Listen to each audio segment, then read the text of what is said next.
হারিয়েছে 5 যুদ্ধ বিমান, ধ্বংস হয়েছে সেনা পোস্ট, হামলা হয়েছে ব্রিগেড হেডকোয়ার্টারে। পাকিস্তানের সম্ভাব্য হামলা যে আরো ভয়াবহ হবে সেই আতঙ্কই এখন চলছে ভারত সীমান্তে। বুধবার রাতের প্রথম প্রহরেই ভারতীয় বিমান আর ক্ষেপণাস্ত্রের হামলায় কেঁপে ওঠে পাক নিয়ন্ত্রিত কাশ্মীর। পেশাবরী হামলায় আঘাত করে ভারতীয় সেনারা। তবে সেই হামলার কয়েক ঘন্টার মাথায় রাতের আঁধারেই পাল্টা আক্রমণের শিকার হয় ভারতীয় সামরিক বাহিনী। প্রতিদিন আসতে থাকে বিমান হারানোর খবর।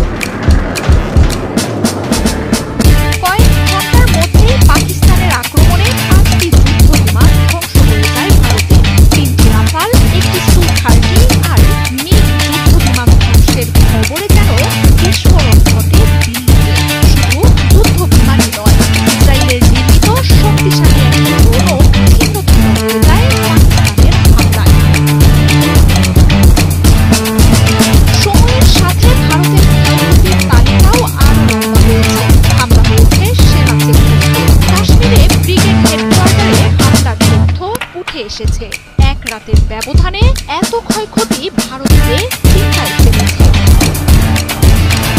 এর মধ্যে এসেছে আরেক বিস্ফোরক ঘোষণা। পাকিস্তান সরকার সেনাবাহিনীকে ভারতীয় হামলার জবাব দিতে পূর্ণ স্বাধীনতা দিয়েছে। শাহবাজ শরীফের নেতৃত্বে জাতীয় নিরাপত্তা কমিটির বৈঠকে ভারতীয় হামলাকে অ্যাক্ট অফ ওয়ার বলে ঘোষণা দিয়েছে সরকার। এই হামলাতে পাকিস্তানের সার্বভৌমত্ব লঙ্ঘন করেছে এমন কথা জানিয়েছে দেশটি। আর এরপরই ভারতকে জবাব দিতে সেনাবাহিনীকে সবুজ সংকেত দিয়েছে শাহবাজ শরীফ। তবে হাতের নাগালের বাইরে যাওয়া এমন পরিস্থিতি ভারতকে কিছুটা থমকে দিয়েছে। হামলাকে যুদ্ধ নয়, বরং সুনির্দিষ্ট লক্ষ্যে আক্রমণ বলে জানিয়েছে নরেন্দ্র মোদীর সরকার। পেহেলগামে হামলার জবাবে এমন হামলা বৈধ বলেও জানিয়েছে দেশটি। এমনকি ভারত নিয়ন্ত্রিত কাশ্মীরে শান্তির প্রতীক সাদা পতাকা ওড়ানোর কথা জানাচ্ছে অনেক গণমাধ্যম।